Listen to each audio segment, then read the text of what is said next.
Good afternoon and welcome to session number 9, which happens to be our final session for the 2020 VRMU user sessions.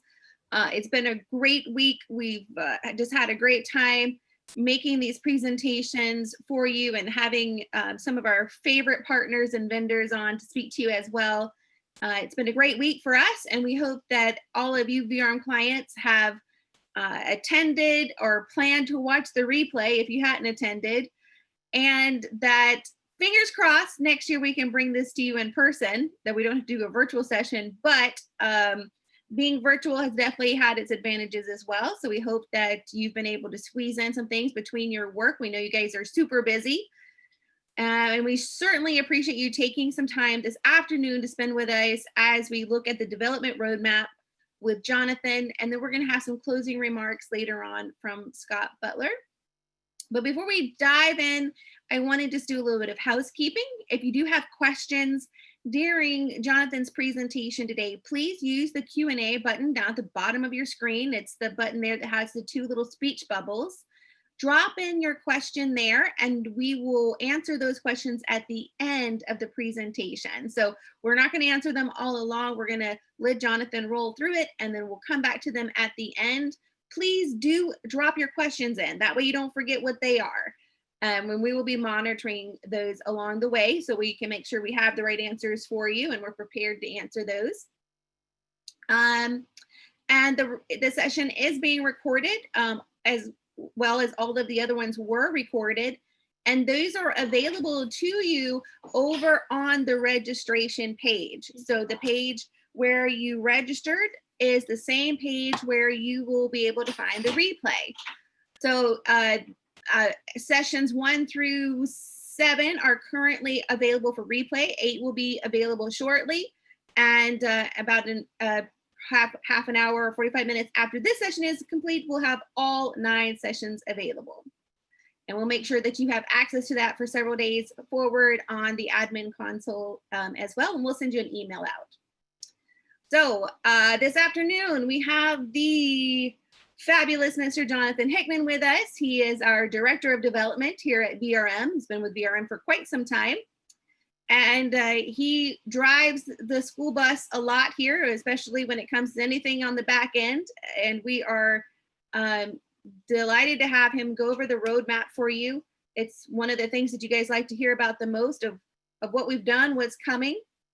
We have Tammy Taylor and Michelle Smith with us as well. They have graciously sat in on most of our sessions this week to be available. They see things often from a different perspective than, say, our development team, and they're able to collaborate and bring a different perspective to the table and answer lots of questions.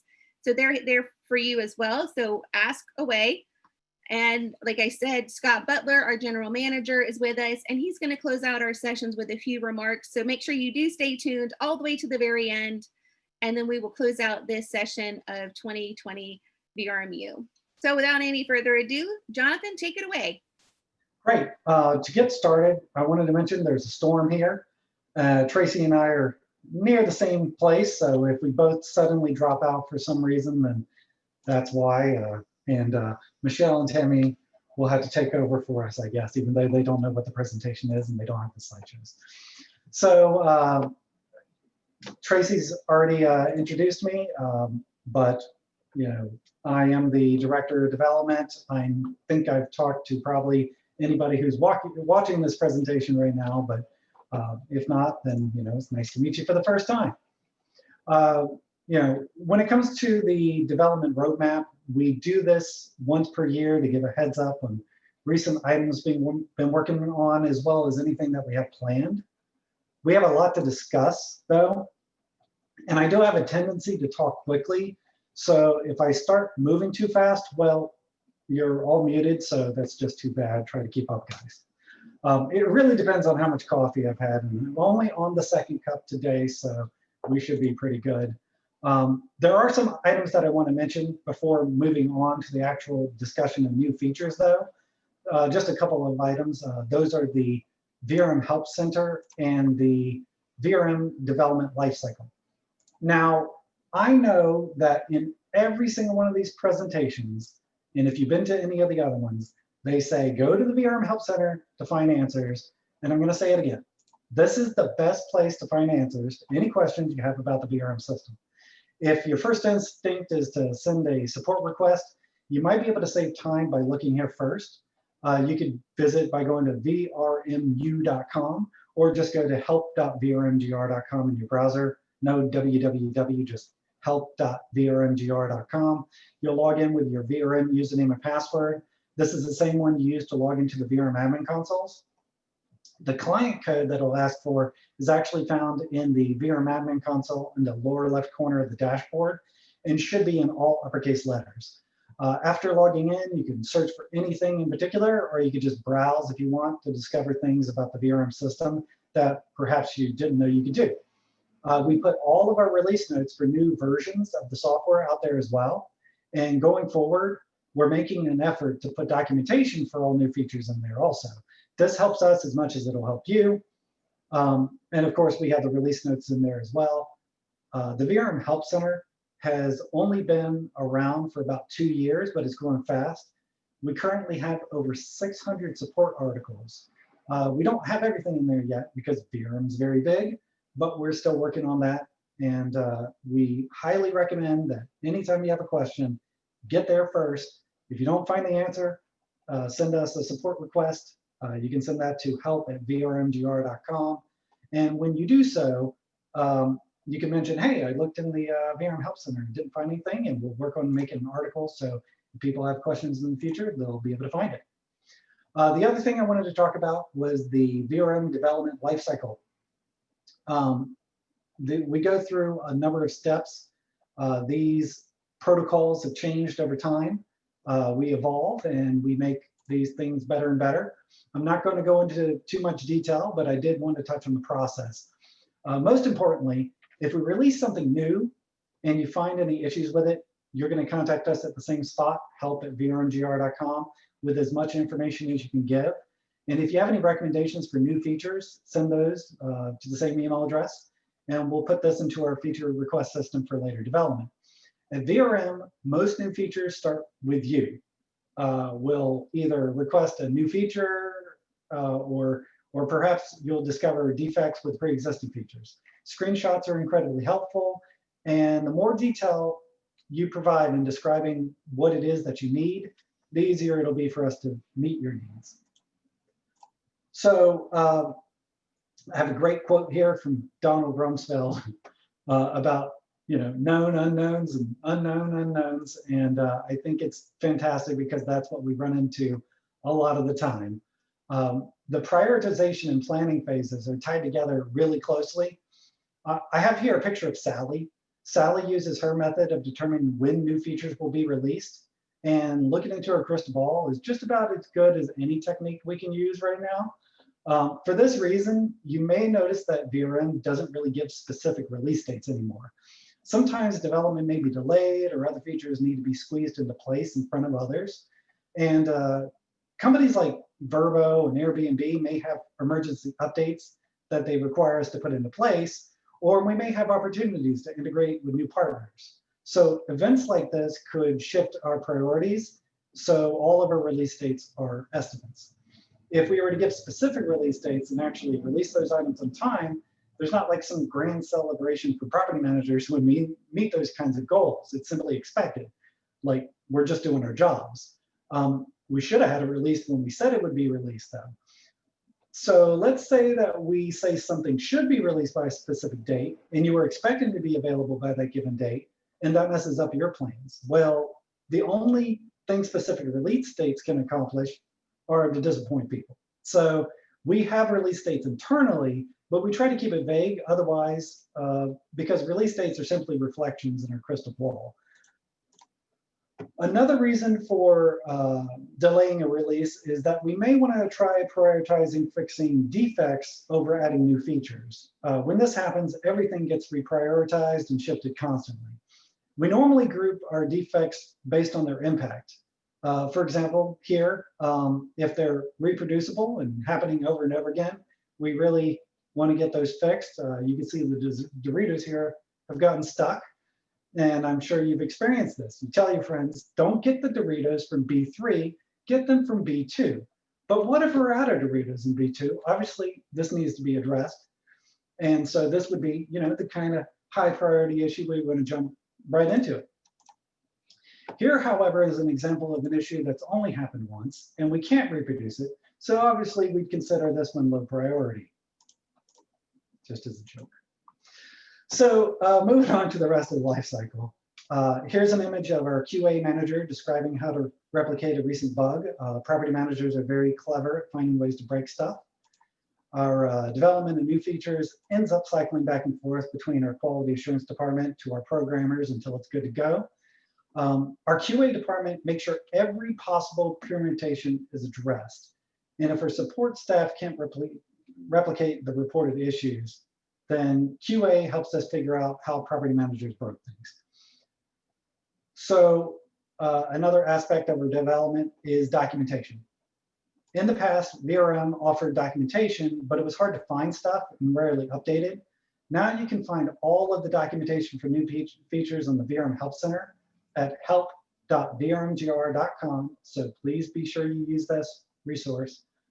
And I know, again, we talked about it every single presentation, but we want you to go there. We want you to use it.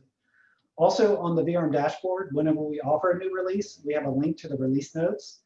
And after all this, we reach the beta testing phase, which is our pilot program for the feature. Normally, we reach out to property managers that requested specific features to let them try it out first. If there's no reports of issues, we push the new feature out to everybody for our production release. So when it comes to the VRM Help Center, make sure you use it. Samuel L. Jackson says, don't say it anymore, so I'm not going to push it anymore, but let's make sure that we go in there and look at release notes because there are all kinds of new features that we're adding. But let's get to the point of why you're here. I'm going to be moving quickly past the features we added in 2020 because there's a ton of new items and a lot are not even included here. If you want more details on features that we've added in the past year, you can find those by going to help.vrmgr.com. Mainly though, we'll be talking about what we're working on now, what we're going to be working on next, and what's coming down the path later. So in 2020, early 2020, we added the guest profile merge. And if you saw one of my presentations from 2019, November 2019 last year, talking about this functionality, you'll recognize that I'm using the same joke here as I did before, but it's still funny and relevant, so I'm going to use it. Previously, every time a new guest signed up online but didn't log in, a new guest profile would be created. So to fix this, the guest profile member tool lets you merge duplicate guest profiles into a single one. It can help people that have 10 John Smiths. Now be aware that this is not reversible. So if you end up doing the guest profile merge with a guest and you accidentally link them together, just make sure that the John Smith you're linking with the other John Smith is actually the same John Smith, because names like John Smith and Michelle Smith are very common. So one of the biggest changes to the VRM system was that we decided to take some of our new short-term reservation creation screens and overhaul them. It went from what you see on the left to the newer version on the right. Obviously, it looks fantastic. We also allow you to email guests directly with links to properties on your website, or to create multiple reservations simultaneously on different properties for the same guest. So this was, a feature that some people asked for. We thought it was great, so we added it, and we are also focusing on system-wide security updates. To improve security, we added the ability for property manager employees to reset their own passwords without needing to contact a manager.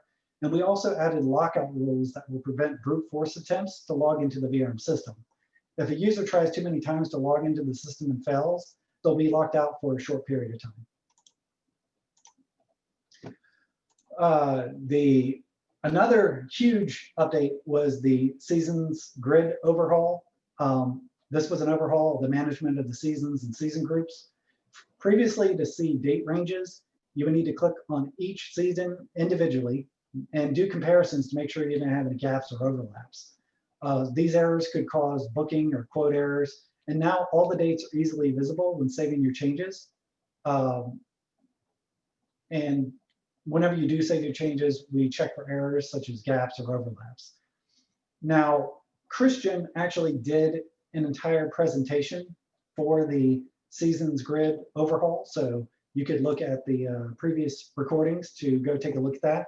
It goes into very good detail about how to use this, and we highly recommend familiarizing yourself with it, because not only is the interface easier to use, but it helps your employees enter seasons without errors. Throughout the year, VRM began integrating VRM market insights into our system as part of our LSI tools partnership. And we will be expanding that partnership to offer new reporting features soon. If you're interested in these features, please be sure to reach out to LSI tools for products that can help improve your business. We're also, back in 2020, we began support of the Blue Tent Res Fusion Boost by offering an improved data feed to Airbnb. This allows faster and more reliable updates on that platform. Also, through the system, VRM was able to offer a feed to both Booking.com and Google Travel. Those portals have never been available really through the Vacation Bridge, so we were happy to be able to finally offer those. And we'll be talking about LSI tools and Res Fusion Boost further in just a moment. Yeah, the VRM Book Easy website. The owner extranet in 2020, we really did a lot to that. Website updates such as allowing owner expenses to be paid, adding the ability for owner statements to be exported to Excel, and adding the ability to view the rate table for each property. If you're interested in enabling certain features that you hear about and don't see them on your owner extranet, just send us an email to help@vrmgr.com and we'll get those types of things enabled for you. So with so many updates that we made in the past year, it's not possible to go over them all. It would take us a really long time. So I just discussed mainly the good stuff there.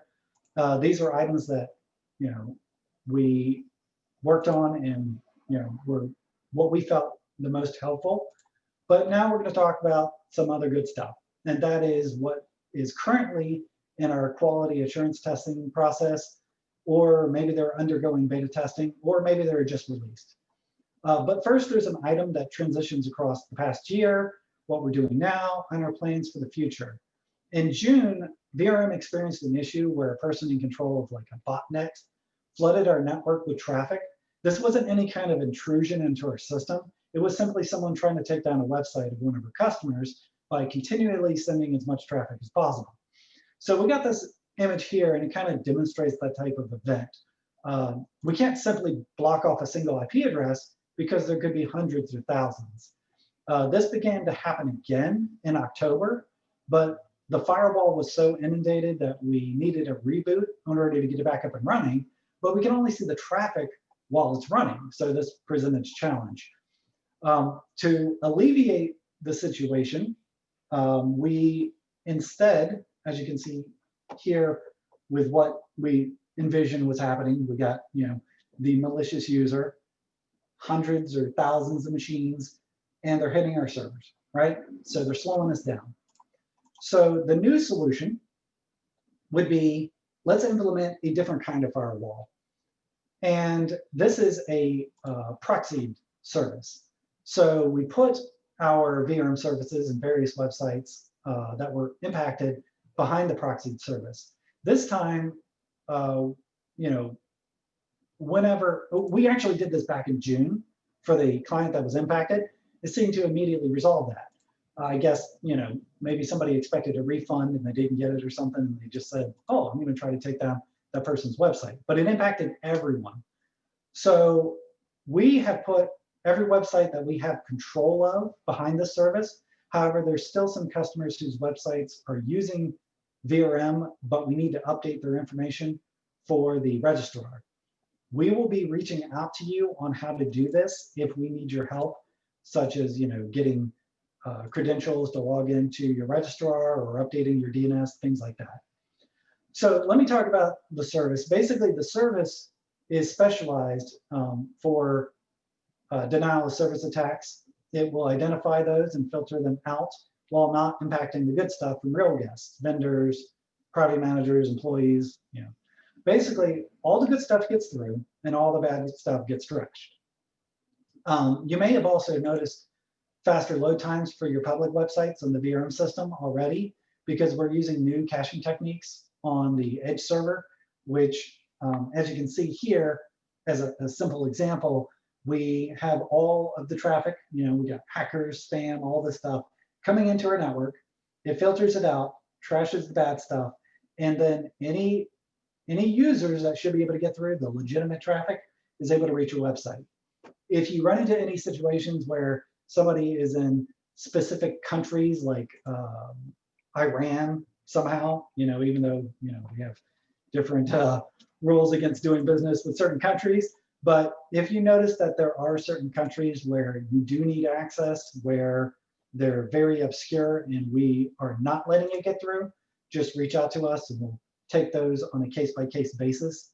As I said, though, this is an ongoing effort. Not everything is on the new system yet, so we'll be working towards this over the next few months. And security and performance are going to be a major goal going into 2021.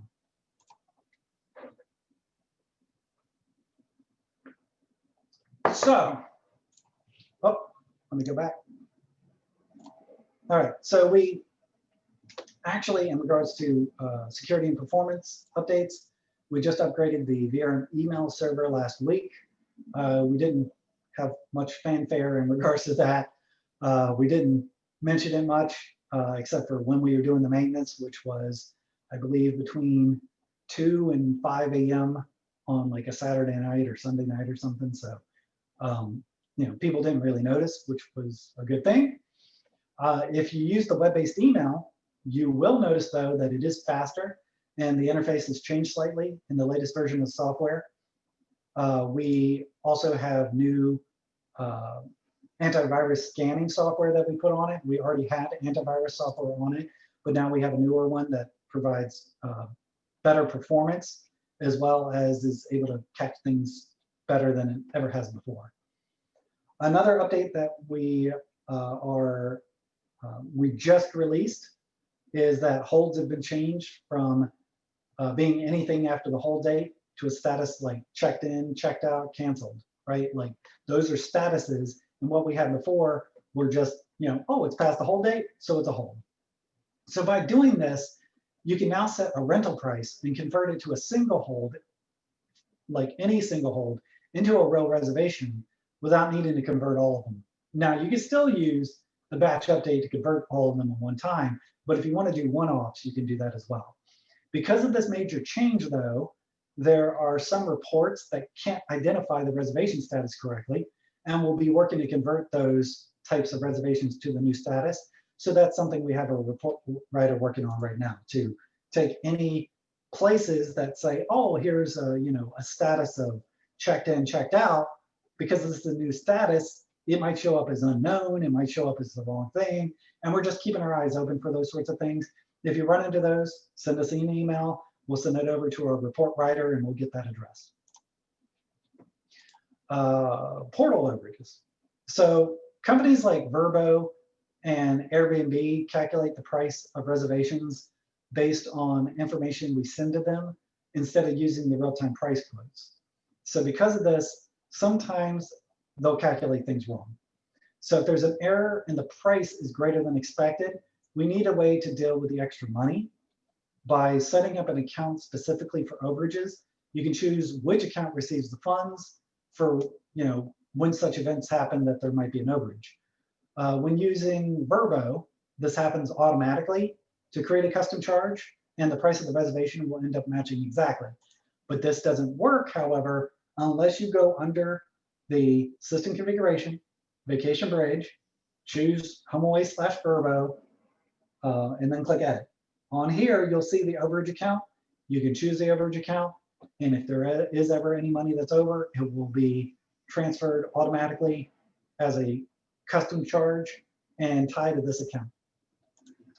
This is also going to be used soon by Blue Tent with their Reservation Boost product for Airbnb, Booking.com, and Verbo, if there are any overages. So you'll want that set up for not just the HomeAway Verbo, but you should probably set those up for any portal where there's an instance that there could be an overage or some kind of miscalculation if there's any issues with the rates. This could also impact things if there's delays, like you update your rates and maybe Airbnb hasn't got them. It could be a matter of you updating your rates and somebody making a change within like 30 minutes of you updating your rates since they haven't fed over. Then you want somewhere where that can be accounted for. Also, the Verbo cancellation policy can be controlled through the Vacation Bridge setup screens. You'll see that under here where it says cancellation policy. This will only show up if you choose the HomeAway/Verbo portal. This will not show up to the other portals because they have different rules.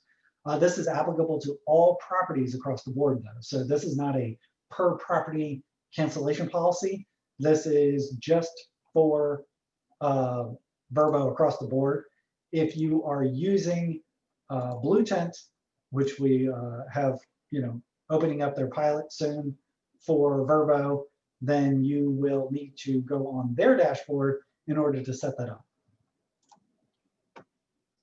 So if you've not already seen the presentation, Christian, I mentioned that before, regarding the season group extensions. He also talked about the rate management updates from earlier.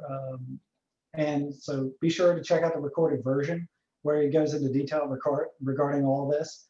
With these tools, you can export your rates to Excel, modify them using your own formulas, and then import them back into the VRM system. I could spend a lot of time talking about how great these basically how great it is to be able to export it and import it and modify it. But again, Christian's already went over all of this. If you need a link to our prior presentations from this week, you can email us and we'll send it your way so you can watch anything that you missed in regards to that.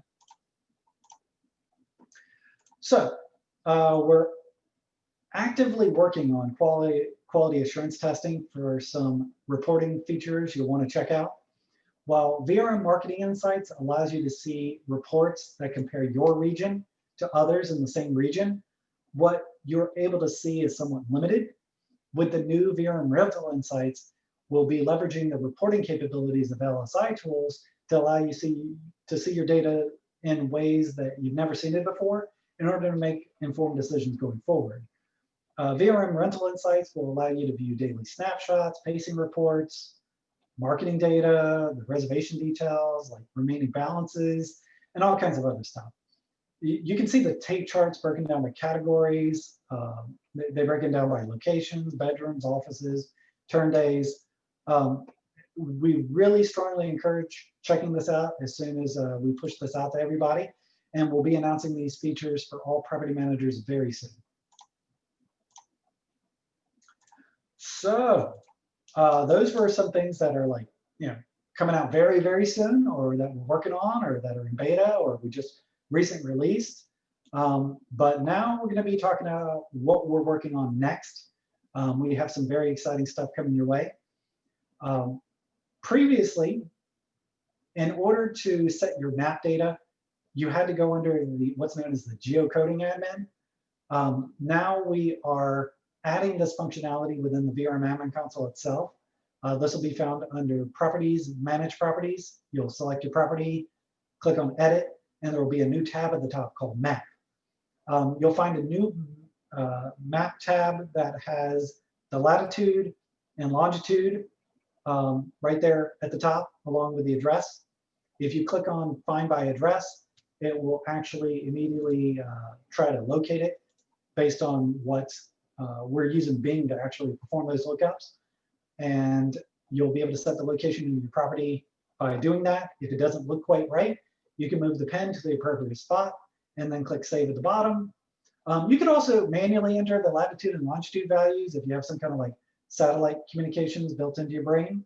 You could get those from another mapping service actually, and put those in there manually if you wanted to do so. But really, we recommend just putting the address in. This is pulled from the general tab of the property management. So once you change it there, it'll change it here, and just find the address and move your pen where it needs to go, and you'll be able to edit those on a case-by-case basis instead of having to go under the geocoding admin to find that. For me personally, this feature, the improved search functionality, these capabilities are going to be one of the greatest new features we've ever added. So where are we adding these search features? All over the place. Under properties, manage properties, you'll be able to search for properties by name or property ID.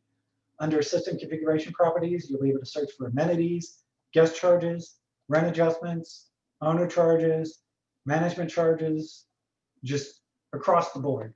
For property managers with like over 150 amenities, if you're looking for like pool table, you could just type in pool, click on the search icon, and find all the amenities that contain the word, that you're looking for, table in this case. For property managers with a lot of charge configurations, those will help you locate those charges just by typing in the name. We'll also be adding under the properties managed properties in all offices within the property management area. You'll be able to click on the all offices to see the all properties like displayed at one time, and then search for your properties by name, which will make it really easy to find what you're looking for. We have some property managers that have 5 offices. I believe we have one that has 10 offices. And whenever they want to find a particular property, they really need to know which office it's in, because otherwise they have to click on one. Oh, nope, not in there. They click on another one. Oh, not in there. And now they'll simply be able to click on all offices, type the name of the property they're looking for, and it will pop up. Also coming soon. Now, this particular item is going to be, divided into multiple phases. When it comes to the user-defined fields, we're moving them so we can add more of them. To people that have been asking for more user-defined fields at the property level, they might be saying now, well, how many are you adding? And the answer is as many as you want. These are going to be unlimited. During phase 1, this will be for informational purposes only at the property level. You'll be able to go under system configuration, property, user-defined fields, and create your own new fields. For example, you'll be able to add something like Wi-Fi password, right? This is something that you only want your property manager to see, but you want it to be stored on a property level basis so they can go into the property and see that. Well, if you're already using all the user-defined fields, you don't have any place to put this. So this is going to allow you to do more. So if you look here, this is actually where you'll define the user-defined fields. You'll be able to add more here. You'll be able to go in and change the names of the labels. This is actually the screen where we're adding it under the properties, manage properties, right next to the new map tab, you see. And you'll be able to put in the value for each of those. In this case, we see the Wi-Fi password. This is specific to this property, and every other property could have a different value. So phase 2 is something that we're going to be working on later. This is going to be where we expand this out.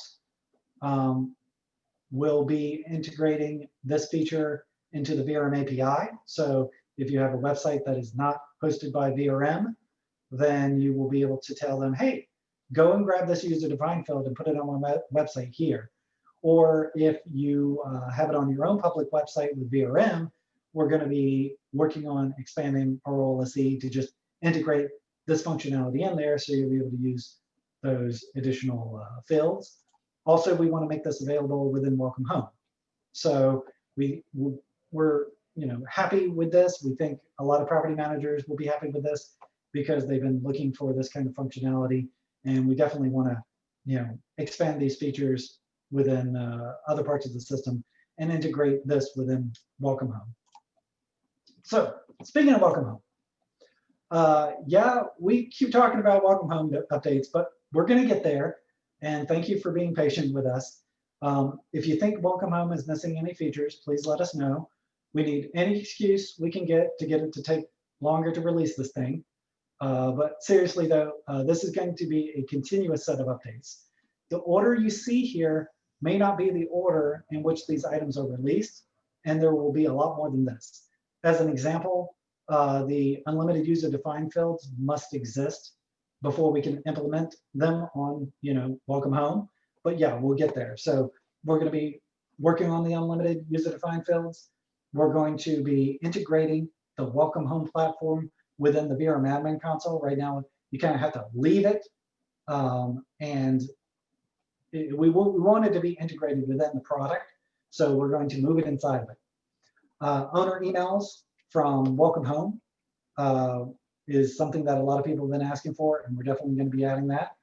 Marketing code specific messaging, where not only do we want to allow you to say, oh, this is based on a specific marketing code, but we want to say, oh, this is based on specific marketing codes, plural.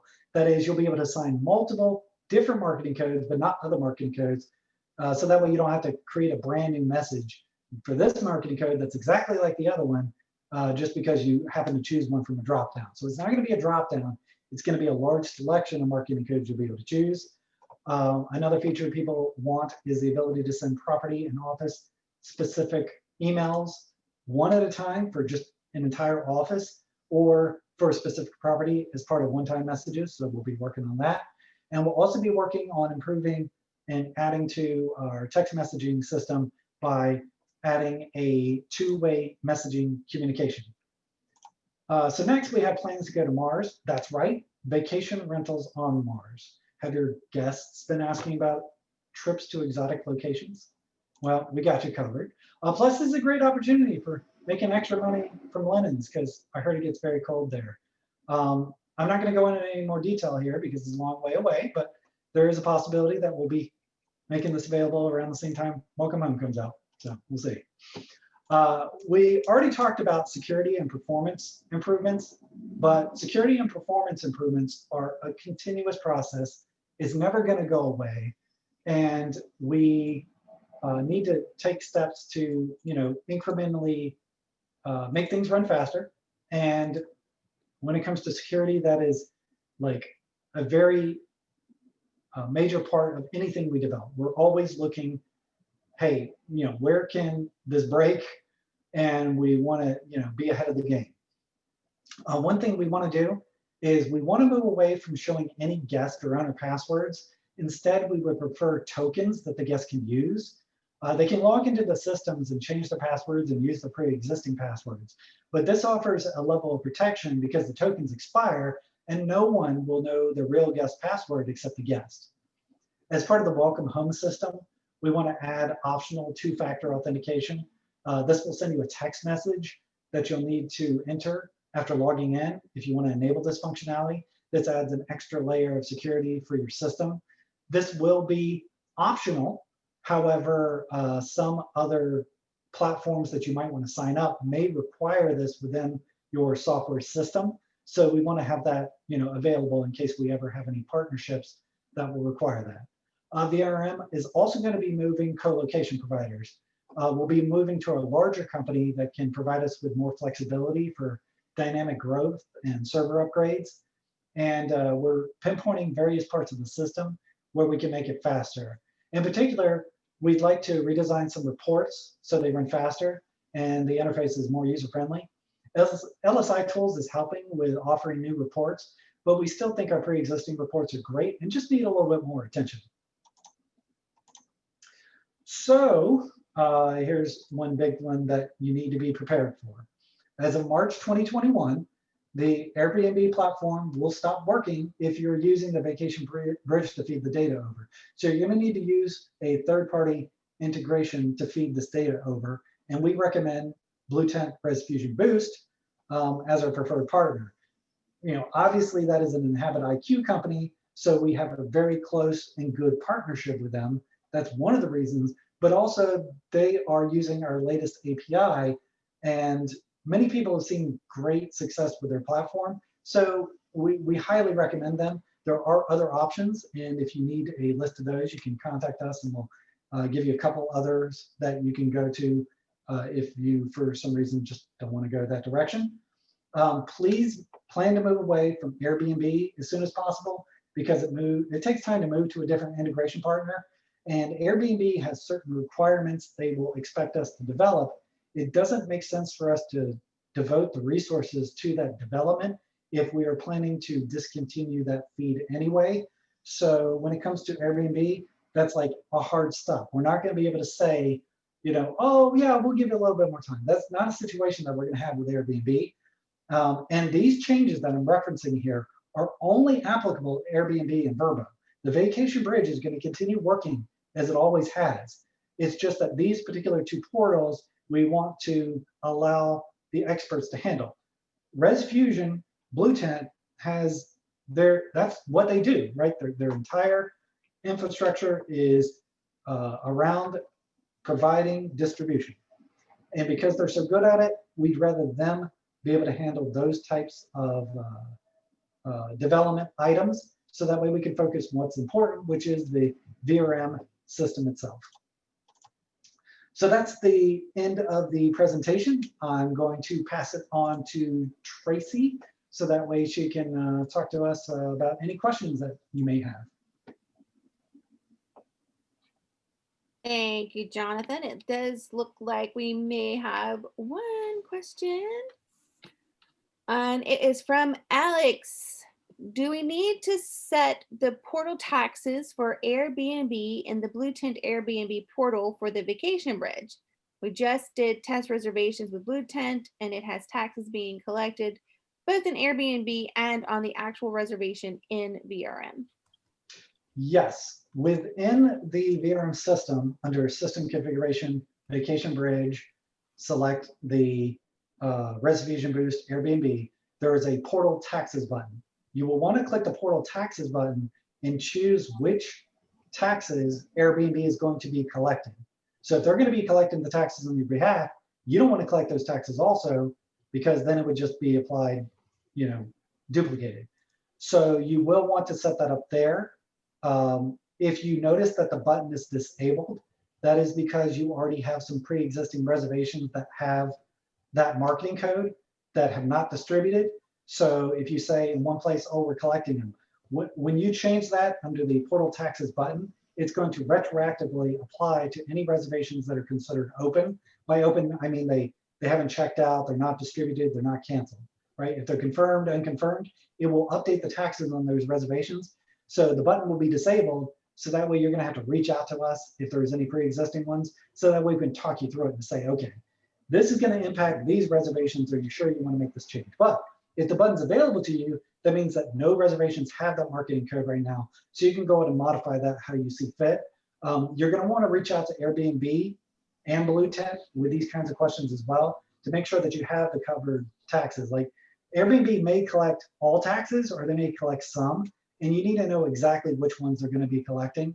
And Airbnb, they're the ones collecting them, so they'll be the best answer.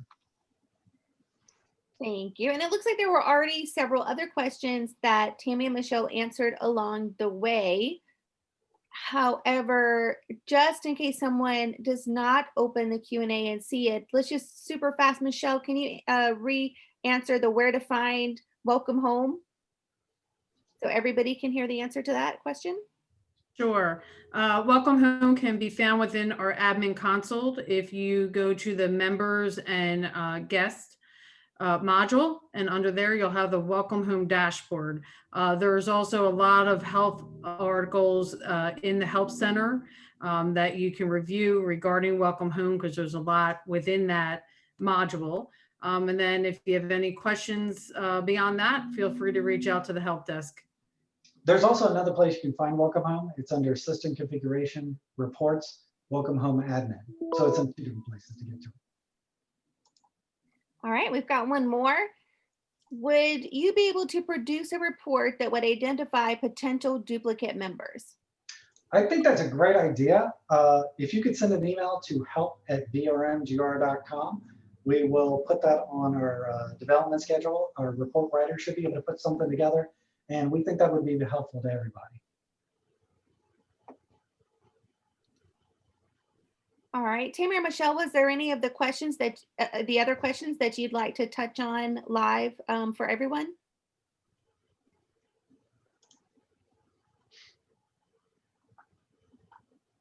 I don't think so. I mean, we can, Stephanie had a good question about creating holds. Holds are a type of reservation in VRM, and what they're meant to be used for is property managers that do not have rates set for the coming year. And the guest is in there now and wants to rebook for the next year. The holds allows you to hold that time frame for that guest. And then once you have all of your rates in for that next year, you can convert those holds into active short-term reservations. So that is the other question that I had.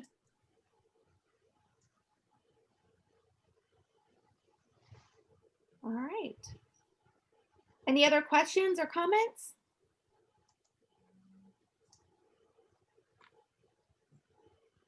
Okay, well, we are going to go ahead and thank Jonathan for his presentation and giving us a look at the roadmap. We really appreciate that. And now we're going to hand it over to Scott so he can close out our 2020 VRMU user sessions. Well, thanks, Tracy. I appreciate it. For those of you who attended the first session on Tuesday, you know, I ended my remarks with a shout out to the VRM management team. And I know not all of you were on that call, so I just want to reiterate, you know, kind of what an honor it's been to work with this team this year. All their hard work throughout the year, all the work they do on behalf of you, the clients, and things that you aren't even aware of that they do. You know. Things that I ask them to pull for me on occasion, and they're a great team. I'm sure you feel the same way. You know, you're looking at them here, minus Christian, who's not on the call today. And again, just want to just give another shout out to the team for all the hard work they did this year, and including these presentations that they pulled together this week. I also want to thank all of you for attending VRMU this week, regardless of how many sessions you attended. I hope you found the ones that were, you know, most up your alley, and hope that if there's those you weren't able to attend, you'll catch the recordings that Tracy's going to send a link out to. I want you guys to know we take our partnership with you very seriously, and to that end, I think you guys have probably mentioned it on multiple calls this week. I know I mentioned it on the one I was on earlier, but we sent out a survey request earlier this week for you to let us know how we're doing. We take those very seriously, and we ask that you take the time to fill those out. It really, literally will probably take you 2 minutes, if that, to fill out the survey. There's one question that just asks you to rate your experience on a scale of 1 to 10, and then another one that's a free form open question where you can elaborate on why you scored it the way you did. You know, I keep saying it, but we take that stuff very seriously. So we do ask for everyone to submit their feedback, whether it's good, bad, or indifferent. We want to know how we're doing, and we want to see how we're progressing over time, always striving to be better. And I know the team here takes this very seriously as well. So in closing, it's as much as it's an honor to work with the team here at VRM, it's also an honor to have you choose VRM as your choice for a property management system. I'm excited about what we're going to be delivering that Jonathan covered today, what we'll be delivering to you in the coming months. And I'm optimistic that 2021 is going to be a much better year for us in the vacation space. So let's do everything we can to make that happen. And I guess enjoy the rest of your day, unless Tracy has some other closing remarks that she wants to share. Oh, you're on mute. I am on mute. I don't normally do that. Thank you. No, thank you, Scott. We appreciate you as well. We are super excited as a team, looking forward to 2021, busy making plans for next year. We will more than likely go ahead and also send out, we'll probably wait till Monday to give you a few days. Tomorrow's Friday, so we don't want to take up your Friday. but just a little short Q&A on how these presentations were and the kind of things that you might like to see in the future.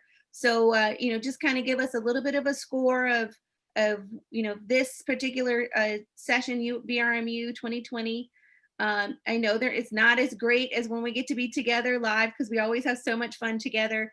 But then what we could try to put together for upcoming VRM Insiders and our next VRMU sessions. We want to make sure we're delivering the material that you guys want to see, and that we're presenting it in a format that is most applicable to you and is the most easiest for you to digest. So we'll get that out to you soon. And Stephanie said she thought we did a great job. So thank you, Stephanie. We appreciate the feedback. We love that. All right, so we will close this for now. Thank you everyone for participating. We will see you again soon. Thanks. Thank you. Bye.